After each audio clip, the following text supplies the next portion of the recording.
There you go.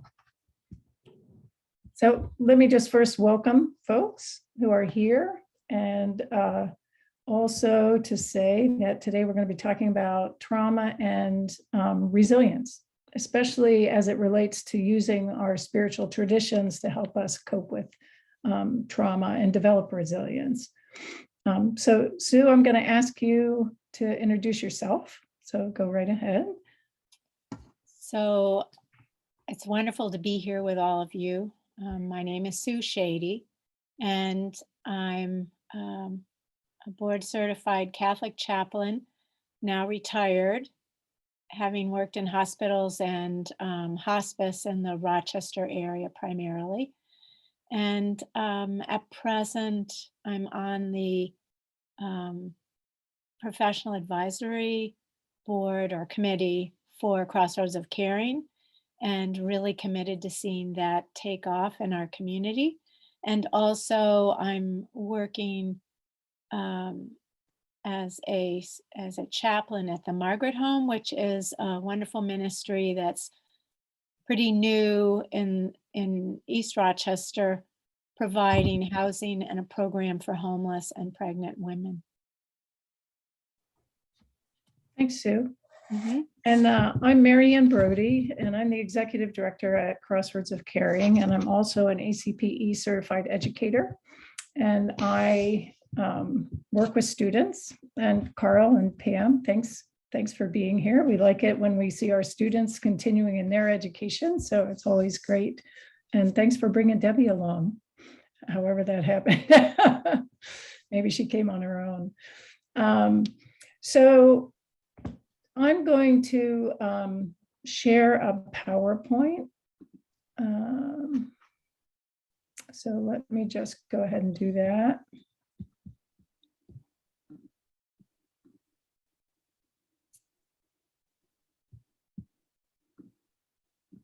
There, can everybody see? Mm-hmm. So we're going to be talking about spiritual resources for resilience.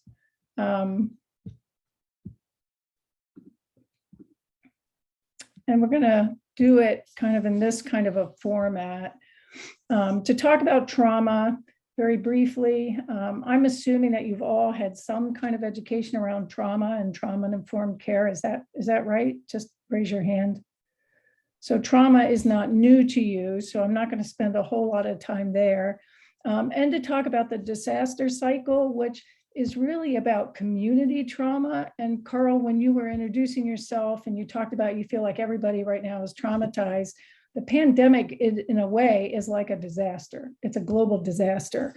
And so there is a cycle that typically is followed or plays out when there's a disaster or a community trauma. And so we're going to take a little bit of a look at that, talk about the aspects of resilience, and then share some of our stories of resilience and how faith and spiritual resources were a part of that. Sue's going to talk a little about the spiritual principles for living in hope. And then we're going to look at several different spiritual resources for building resilience. We're going to look at, if we have time, we'll look at 3 today. And then we'll leave you with a list of others, which I'm sure will be familiar to you in some ways. So first of all, trauma. Trauma and anxiety are related. Anxiety is that emotion that we have that is actually on my cup here. They talk about it as fear in the movie Inside Out, but anxiety is how we anticipate future danger. So we need anxiety. It doesn't always feel good, but it helps us to anticipate danger or dangerous situations. And it's triggered in our amygdala, often from memories of past bad experiences. So it can be a red flag that saves us from impending harm, or it can be a trigger that connects us with memories of other trauma in the past. And these trauma memories are actually different than other kinds of memory. memory in our brain is stored not just in one place. It's usually stored in a variety of places. It's stored in our sensory and our visual cortex. It's stored in our auditory part of our cortex. It's stored wherever we find linkages to that event. So that's why trauma can be triggered so easily, because there are lots of places in our brains that are connected to that event. And so all we have to do is like pinch one of them, and then it goes right to our amygdala and it sends us into flight, fight, flee, or collapse, freeze. So because of this, when we experience a trauma, it can actually bring up other past traumatic experiences we've had.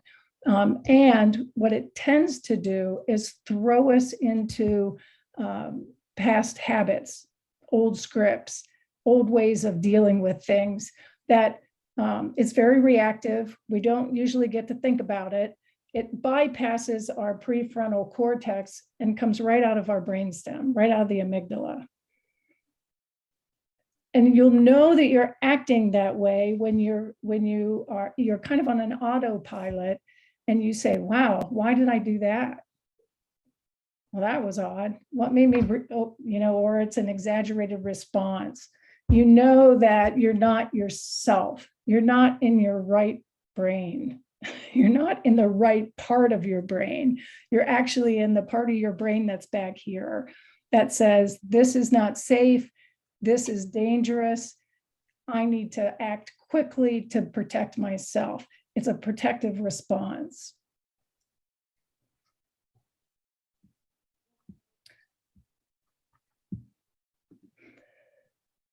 So not every bad experience we have is traumatic. There are certain things that make hard experiences become traumas. If there's a lack of predictability, immobility, we can't get out of the situation. There's a loss of connection, safety, loss of a sense of purpose, agency, numbing or shutting down. If those things are going on, then it's more likely that an experience will become a traumatic experience, one that stays with us. Now, as you guys think back on the pandemic, does any of this look familiar? Yeah. So yeah. What can you say about that? Do you have any thoughts about that or comments about that? Your personal experience or what you've seen in people you've been working with? How have you seen it played out? I'll just say that all of this looks familiar. And as I read through this, this feels like much or most of my pandemic experience. And even right now, the lack of predictability, and numbers are going up and it's not clear why. Vaccinations are going up. People are in this area being pretty careful. And yet the numbers are going up. And so, yeah, all of it. I've seen a lot of helplessness, so that loss of agency, being able to do something about it, to change it. I mean, doing something, people seem to feel,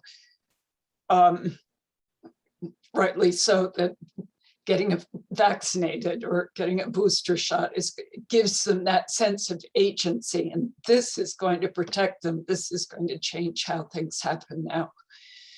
And also the loss of connection is huge for so many people, I think, even though we have Zoom and,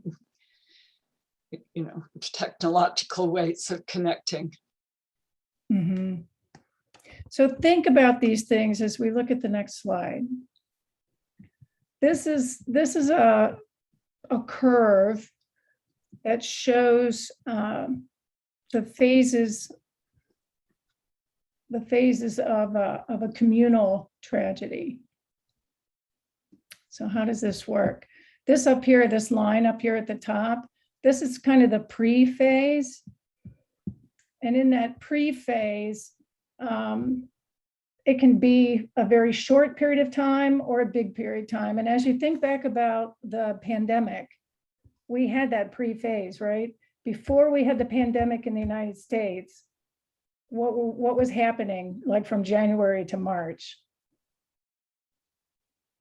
We are looking at all the images of the ICUs in Europe and the bodies being stacked up in refrigerated trucks because the morgues were overfull. Right. So we had all of this stuff that we were anticipatory. It was anticipatory, right? So our pre-disaster phase was, oh my God, look what's happening around the world.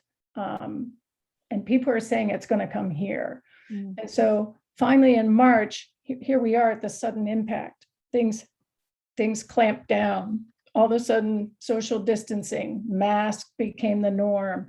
Schools closed. Businesses went to people working at home. The whole fabric of our social network kind of fell apart. You went to the grocery store and the shelves were empty. People started to hoard. Lots of behavior change, and people were really frightened, very frightened that their lives were at stake, not only their own life, but lives of their friends and their family, their closest connections with other people. So there was a lot of shock, panic, confusion, people grasping for information, maybe getting misinformation at the same time. So there was a lot of confusion, a lot of focus on self-preservation and protecting their own families. So after this sudden impact, which has a steep climb here, suddenly, whoa, we gotta somehow make this work. We get to this heroic phase. Everybody remember all those signs that were up? Heroes work here. There's a reason they had that there, because this is when people step up. If you think about hurricanes, floods, tornadoes, after that impact, what happens? Everybody steps up, right? People send donations, the Red Cross sends volunteers, supplies are there, the government responds. There's this big push to respond to this disaster. And in the pandemic, that happened too. Very quickly, Congress passed the CARES Act. Healthcare workers stayed at their jobs. So we had people responding to the immediate impact of the pandemic. After you get through this heroic phase, and notice it's not very long, it's kind of an up and then a down, and then you get into this disillusionment phase. Does that sound familiar? We were hoping for this vaccine. Everybody said it's coming by the end of the year. I remember Dr. Fauci getting his shot in December, around December 20th. We're like, all right, finally, we have the vaccine. In the new year, the vaccine is rolled out. We were all impatient about it, but things seemed to be moving in the right direction. And then we started having a spring surge, and we started having summer was a little better, but now they're talking about a fall surge. And so people are starting to feel a little disillusioned. The government is now mandating people have vaccinations if they work in healthcare. And the three of you all work in healthcare. So I think you're seeing the repercussions of that. Instead of government being seen as the one that's helping by some, government is seen now as the enemy of some. They're not trying to make me do something I don't want to do. So there's some disillusionment. There's been a lot of misinformation going out. People don't know what information to pay attention to. So this is kind of the place where reality has set in. So government promises may or may not have been followed through with. There's usually anger, some resentment, some bitterness, disappointment in the system. And that's all in this disillusionment, which comes before the rebuilding and restoration phase. And the rebuilding phase depends a lot on the resources that are available. When resources are available, you see these upswings. When people feel still loss of control, loss of agency, loss of purpose, unpredictability, it sets them back. And there are dips in the rebuilding and restoration. And if you notice, the longest part of this graph is rebuilding and restoration. That part can take from 2 to 5 years. So we're in this for a long haul. So building resilience is a really important thing to do right now, because we've gotten through the initial impact of it. And now we're into the reality of, you know what, the next 3 to 5 years, we're living in a new kind of world. And so being able to learn how to tap into those resources that nourish and sustain you is going to be really important during this phase. Most of the time too, people are through the shock, and now they're able to kind of, to be able to process the emotion and to be able to start to talk about it in a coherent way. They're trying to put some meaning and coherence to the story of the last year and a half. In the midst of the trauma, we can't do that. We just have to act to fix the situation, to get to a place where we can all survive. It's afterward that a lot of this stuff comes back and hits people, and they need to talk about it.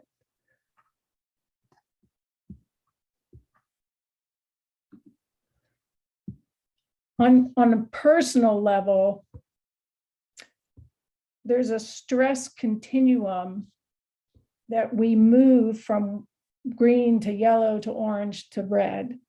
So we move through those, and generally we're in a normal situation when it's not a pandemic. We're in this green area where we're ready. We're good to go. We're well-trained, prepared, fit and focused. We feel cohesive, and our family units are supportive. That's our good place.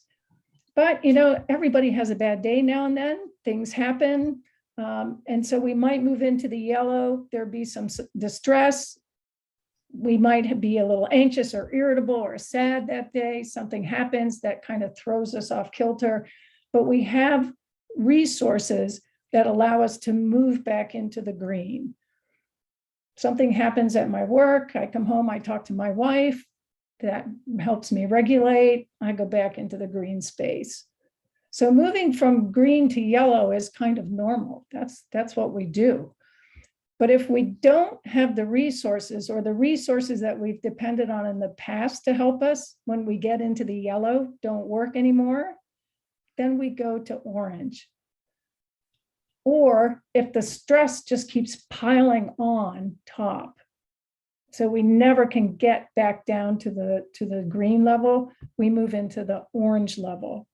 When we're there, our symptoms are more severe. We might start noticing that we're having trouble sleeping at night. Things that I used to be able to let go of, I can't anymore.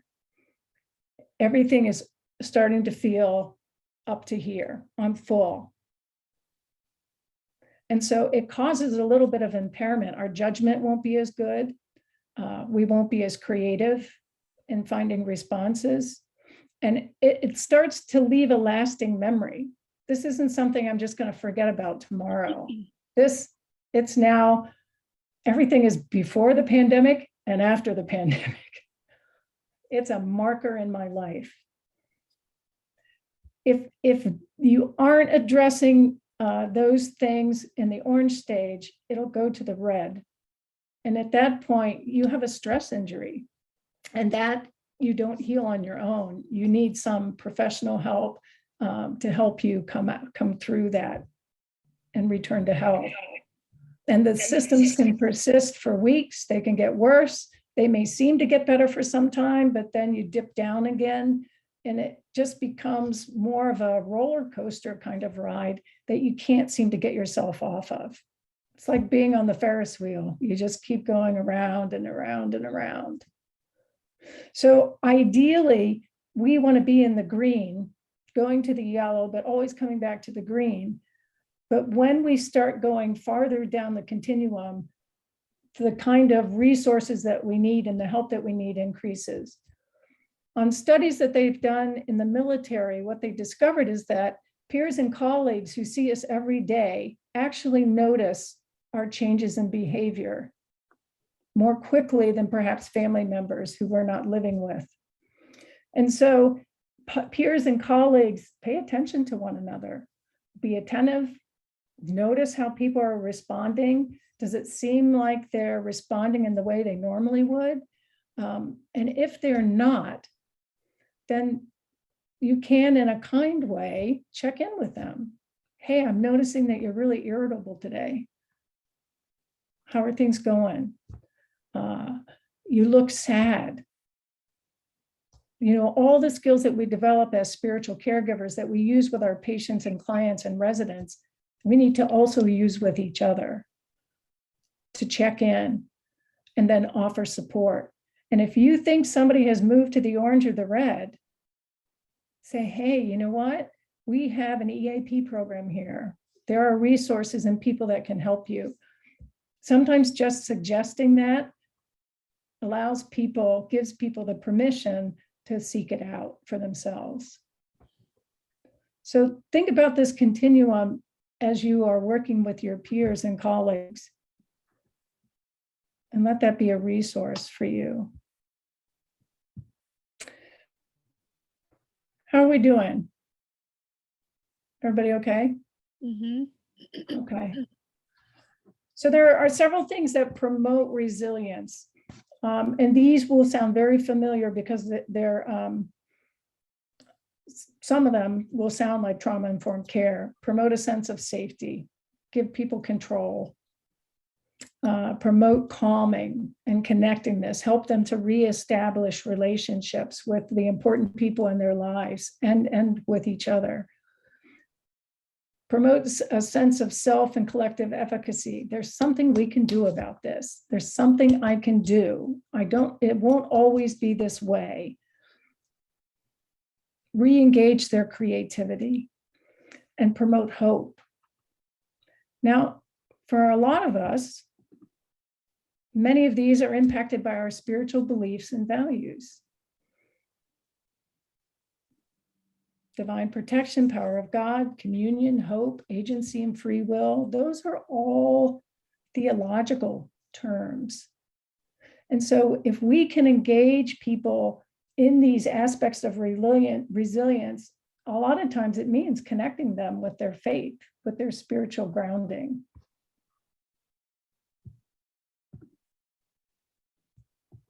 So I'm going to stop here for a minute and ask Sue to go ahead and share a story from her experience.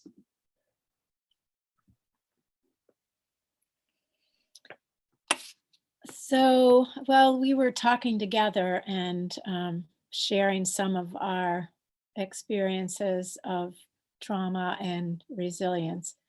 And the one that comes to the forefront of my mind is a window of time when I was facing serious illness and life-threatening illness and struggling to hold on to hope.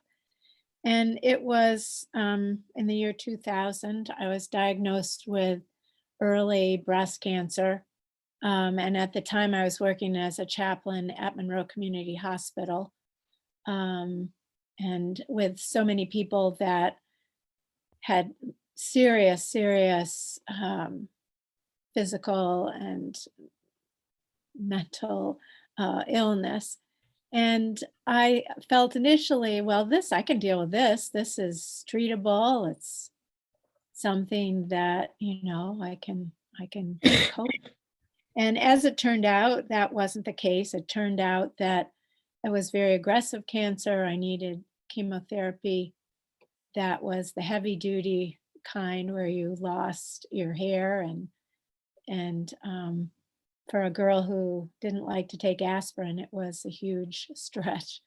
But it was more the compounding of that time was that I had numerous deaths that sort of had been surrounding me. My closest friend had just died of ovarian cancer about a year and a half before, and we were her caregivers. And also my neighbor died. Some of my colleagues were diagnosed with cancer, and they didn't make it. And I really questioned whether or not, I didn't know the end of the story. So I felt like after 3 surgeries also, um,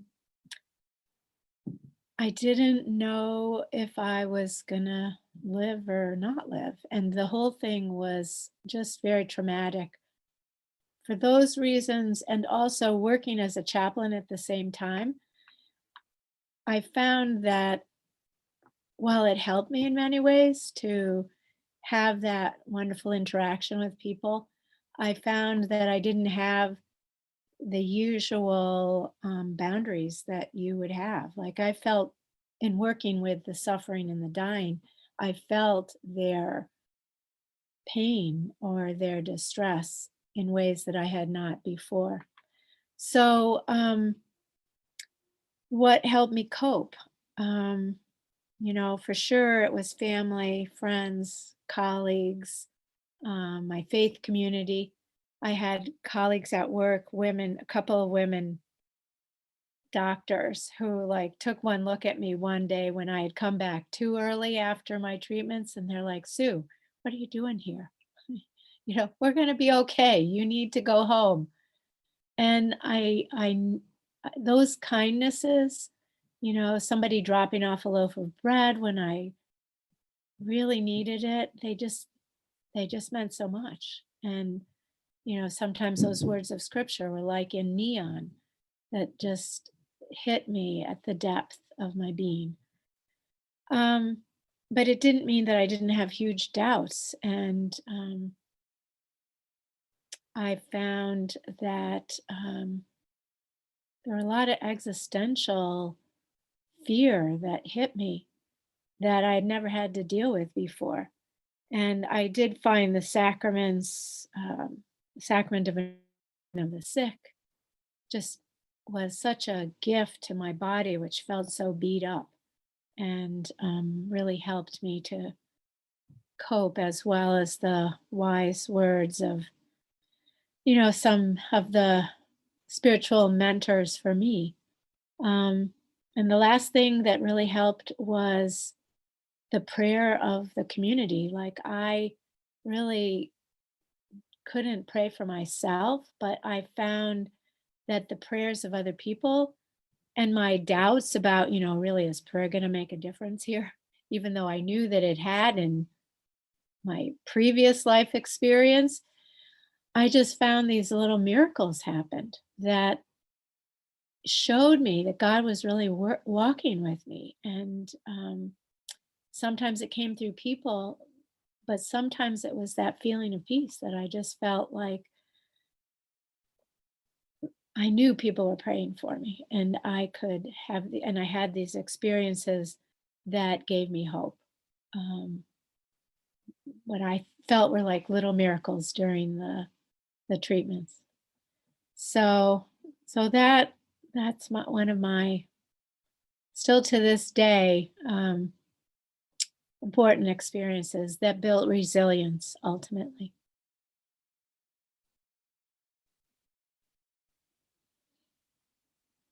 No, can't hear.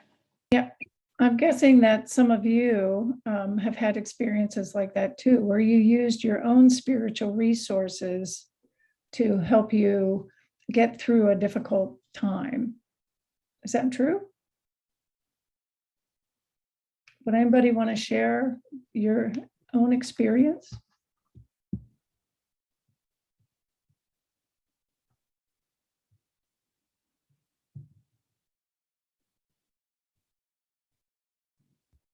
Or what helped you get through?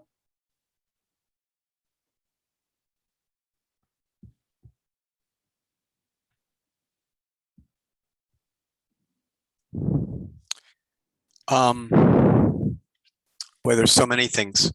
I had a similar, serious encounter with an illness, and I had the heroic phase, which was assisted with morphine, which makes you feel really heroic, was huge. And I think the heroic, I was a faculty member here at the time, and I had a big surgery, and I was in the ICU, and I was told at one point there was like a line of 30 people like waiting to come in one at a time at the ICU. And in fact, like crowd control had become an issue for the ICU because so many of my students and colleagues had come to see me. But that number of people showing up, I swear to you, like that gave me energy for the next year to like fight my way out of this. It was a pretty big surgery. I mean, I was pretty cut up and in a lot of pain. And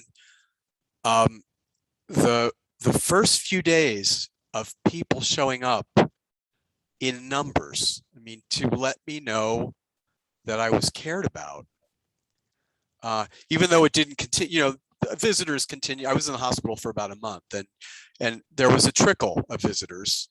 But that first week, I didn't really remember that till now. That was like a big shove that got me like up the hill high enough that when the roller coaster came down the other side, and it went pretty low, I had enough momentum from that to like keep going.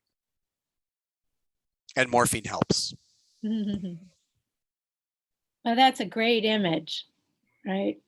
Of just that shove to get up and over the hump. It was a shove because it wasn't continuous. There were times at the bottom where I didn't feel like anybody was pushing but me, but it was that initial bolus that just went boom and got me through. Thank you for that, Carl. It made me think about when my mother died, and I was still living up in the Adirondacks, but she had aspiration pneumonia and she died. And I had never been with anybody who had died before, but I happened to be at her bedside when she passed. And I think I was expecting to see something. I didn't know what, but I felt like when somebody is dying and they leave this world, I should see something. There should be something there. And when my mother took her last breath, she just took her last breath. And I was crushed. I thought, there is nothing. It just ends. Everything ends. And I didn't know what to do with myself. And I didn't know what to do with my faith either. And I felt like my faith was not helping me. Shortly after that, for other reasons, I decided to go to seminary. And I kind of thought that learning would help and talking about God and doing all that stuff. But it really didn't. It wasn't until one night, about 3 years after my mother died, she came to me in a dream.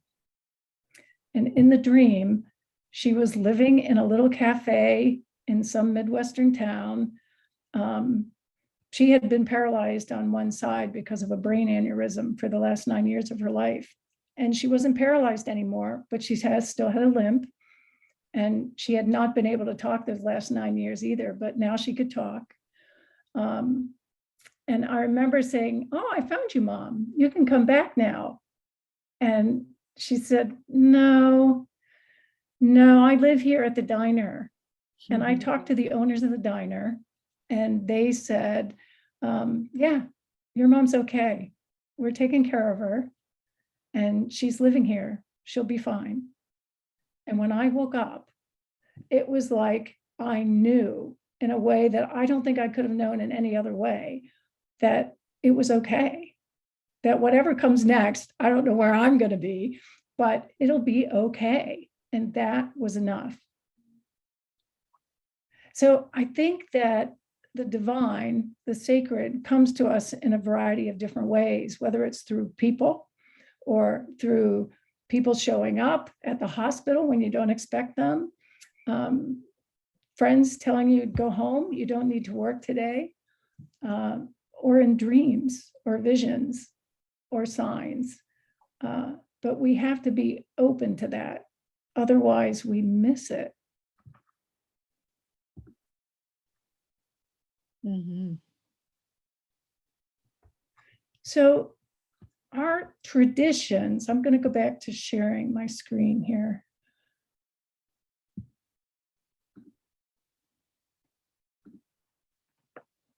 Is that working? Yep. For folks? So our traditions can be helpful, and they can also sometimes be traps for us. When things work out, things like God is powerful, God is in control, God has all the answers, answers prayers, God helps the faithful, God doesn't give me more than I can handle. Those kind of things, they make us feel good. But when things don't work out, and that's what we really believe, then we start having some different kinds of thoughts. Thoughts like, God is really not so powerful. God can't help me right now, or God doesn't have control.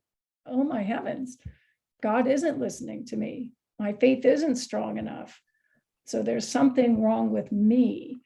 And so faith can be something that builds resilience, but sometimes faith, and we know this as chaplains, sometimes causes us spiritual distress.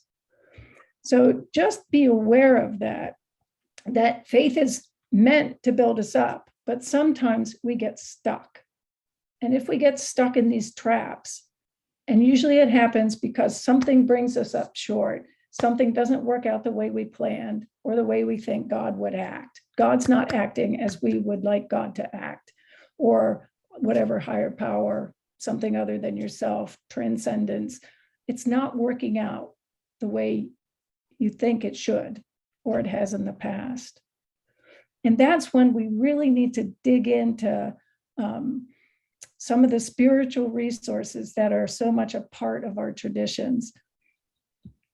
When Sue was going through her difficult time with cancer, she did some work around spiritual principles for living in hope. Sue, do you want to talk about these? So after I made it through the surgeries and cancer treatments and sort of made it to the other side, I really wanted to take a trip. And my husband was hoping Hawaii, but I ended up winning a scholarship to study at Yad Vashem in Jerusalem, the Center for Holocaust Studies, partly because I really wanted to explore this topic of hope.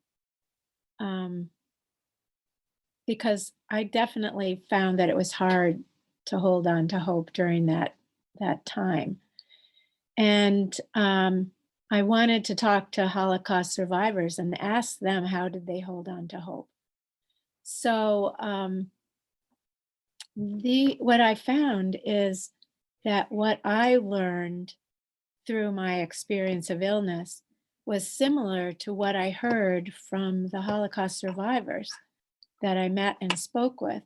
And as it happened, when I finished my treatments, it was in the spring of 2001, and 9/11 happened when I was at the hospital, like a couple months after. And I felt that our response initially as a nation was similar. So these are the 5 principles. First of all, to recognize that all of life is a gift, that life is fragile, not to be taken for granted. And how can I affirm life in my everyday choices, right? What action might flow from that belief? And 2, nurture relationships and build community. That we need one another. We are all connected. And so how can I build community at work, in the neighborhood, in my family? For the Holocaust survivors, in so many cases, what kept them going was they wanted to stay alive for their sister that they were in the camp with, or that they were determined to stay alive to try to make it home, to be with one person, a son for a father, or a father for a son. 3, remember the power and influence of righteous acts. Take action for the good, especially in the face of suffering, evil, and death. And that we can, or what I learned in particular, righteous action can affect change. Like every action for good has a ripple effect, like dropping a stone into water. The biggest moment where I saw that was standing in the cemetery around Oskar Schindler's grave with two of the people that he saved, who are now adults and had children and grandchildren. And here was a group of Jews and Christians standing around this grave because of this man who was really not a perfect person, because of his one action. 4, practice spiritual resistance. In the Hebrew language, there's 3 words for resistance: physical, armed, and spiritual resistance. And that opened a whole door, right? When faced with illness, suffering, or evil, we can resist. We can uphold human dignity, beauty, goodness, culture, meaning. We can ask ourselves, how can I be true to my life? And 5, drink deeply from the well of faith. Every religion has wisdom to offer us with regard to suffering, death, and hope. Our faith can provide meaning, healing, and peace. So at one time or another, all of us will face suffering of some sort, but we can learn from it, we can find ways to survive it, and we can even find hope and belief in the midst of suffering.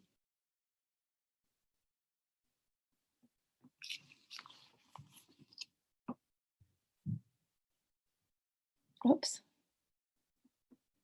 I keep forgetting to unmute myself. So some of these tools that Sue, when she talks about digging into that deep well of faith, these are tools that as chaplains we always have at our behest, right? Sacred texts, music, connection with sacred stories or sacred figures that we look at in the stories, and they give us hope. They show us that we are part of a long line of survivors, of resilience. Prayer, worship, contemplative practices cut across almost all of the faith traditions and spiritual dimensions. Art, dance, yoga, body prayer, rituals, sacraments and sacramental acts, humming circles, those kind of things are always available. What we need to do is develop this toolbox so that we have things to offer those who need help getting out of that deep well of despair, to finding ways to create hope within their lives. So we have about 9 minutes left, actually a little less than that. There were 3 things that we were hoping to get to look at. One was art. This is a painting that Sue shared with me that was painted in response to some quotes from Pope Francis. And it's titled, "Let Him Love Us." So, Lord, I want to love you, but teach me the difficult science, the difficult habit of letting myself be loved by you, to feel you close and feel your tenderness. May the Lord give us this grace. Sue, can you say a little bit about how people might use this image to help them? Well, there's that wonderful passage about I'm the clay in the potter. And so this vessel here, it's cracked. It's a little smaller than the actual whole painting. But, there's a little brokenness, a little crack in it. And yet there is this something that fills that emptiness, warmth. It's a lot. There's aliveness to it, and there's a complementary painting that goes with it of this same vessel that the piece has been put back. You can still see the crack and the line where it's been mended, and now the vessel is pouring out that warmth and tenderness and love to others. I'm curious what others are seeing in this painting as you reflect on despair and hope. What captures your imagination? Blurry boundaries. Enough things aren't clear. One thing mushes into the other. That moment when I'm not well and the moment when I am well, like it's not really a moment. It's not really a line that you cross, right? It's a region. Yeah, it's like that liminal space, right? Anyone else?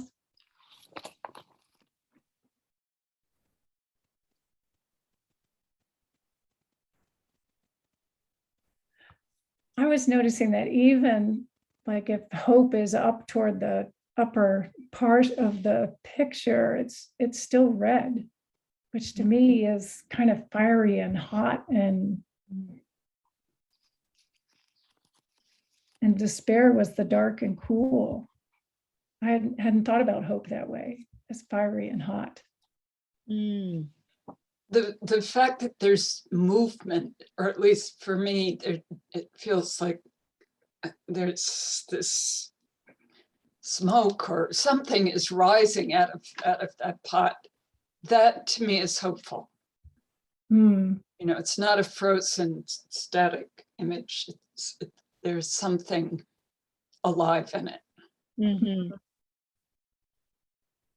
So just offering a piece of art or asking someone if there's a piece of image or a picture that comes to mind and how might that be speaking to them now might be a way to help them rekindle that hope, or to think more deeply about it, and how it might be in their life or missing from their life.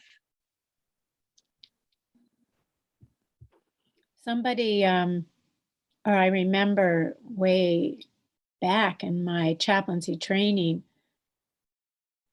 somebody asking the patient, if someone who had a faith, if there was a passage or a scripture that was coming to mind for them, and in the same way as an image, and that also draws out something, like that they can relate something of those sacred texts into their present moment that ultimately can be hopeful.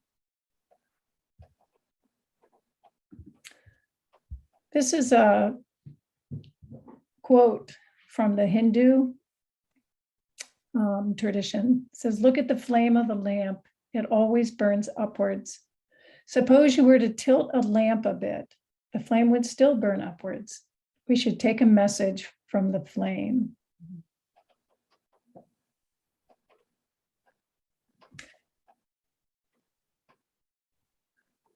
Look at the flame of a lamp. It always burns upwards. Suppose you were to tilt a lamp a bit, the flame would still burn upwards. We should take a message from the flame. So even just taking a quote, whether it's from a sacred text or secular material, a poem, a story, and turning it into a mantra that you can use in meditation. Be the flame. Be the flame. Be the flame.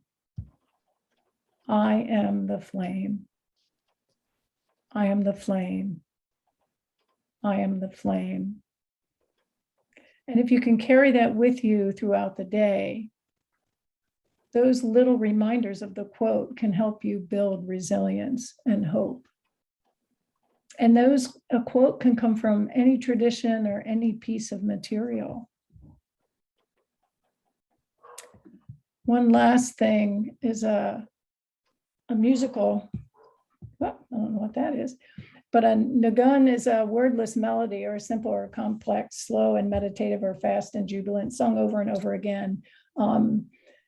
It's from the Jewish tradition, the Hasidim, and it's meant as a mystical prayer or a sacred practice, a path to deepen the soul, expand the spirit, and embrace the divine. If you've ever heard of the Taizé chants in the Christian tradition, that are simple musical tunes that repeat over and over and over again in a meditative way, the nigun is very similar. It's a melody, but the words are not real words. Usually it's some like a da-da, da-da, da-do, da-dum. So anybody can sing it, anybody can hum it. And once you know that melody, it's something that can stay with you throughout the day. And as you hum or play the melody over in your mind, it actually helps you to slow down. All three of these things actually, what they do is they slow you down and help you to focus. It slows down and helps you to focus.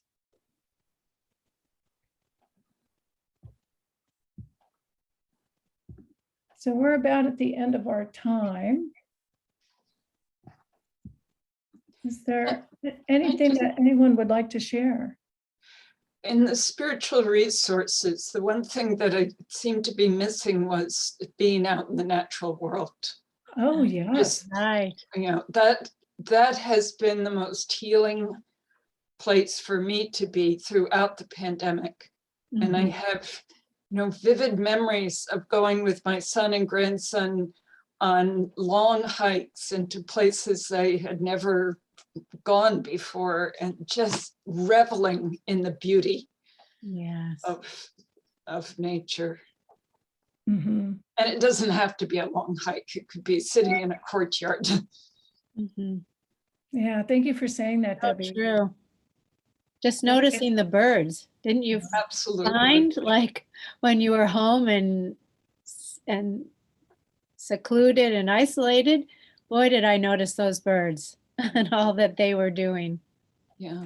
Especially and the in changes this in pandemic. seasons. Yeah. Yeah, in this pandemic, when we've been so isolated from one another, to reconnect with nature is almost a way to reconnect with the world. Any other thoughts as we're drawing to a close here? Yes, thoughts or questions, comments? For per diem chaplains, we see people so sporadically and, don't have that contact over time. So, but to be aware in just a single visit of what's happening in a person, it varies for me on how much they want to share, how much they want to reveal of themselves.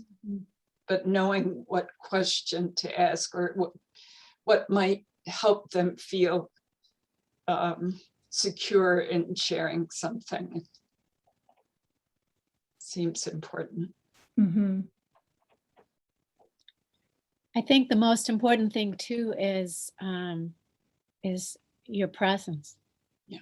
Like just showing up and being that presence. There was a lady who, in my very first weeks of CPE, who was Mennonite, and an very elderly Mennonite woman who said to me, your smile may be the only Bible a person ever reads. And it was like one of the It's best beautiful. things that anybody could have said to me to encourage me. Mhm. Yeah. That's wonderful. Yeah. Well, thank you for joining us and for being a part of the conversation. We are trying to do lunch and learns once a month on the third Thursday at 11 a.m. So we'll keep sending out our January every other month. So January is the next one. Susan Deas from the Memorial Art Gallery is going to talk about using art in spiritual care at the bedside. She's done a lot of work. She's done a lot of work on how to integrate art and use art as a starting point for spiritual care. So we'll be sending out the link for that probably in about a month, and I hope we see you there. Nice. Thank you so much for doing you. this. Very Yeah. helpful. Will the PowerPoint be made available to us? I was slowing down on taking notes, thinking we'd probably be able to see the PowerPoint. I Yes. don't know if that's true. Yeah, I'll be happy to Great. share it with you. Well, isn't it going to be posted? Not the PowerPoint, the Oh. video, the recording will be posted on our website. And Oh, but and not the, certainly I'll send the link to each of you because I should have your email addresses now. So I'll send that out. But I'm happy to share the PowerPoint with you. Great. Thank you. All right. yeah, Thank so you. nice to meet you all. Yes. And you too. All right. Thank you. Bye-bye. Bye.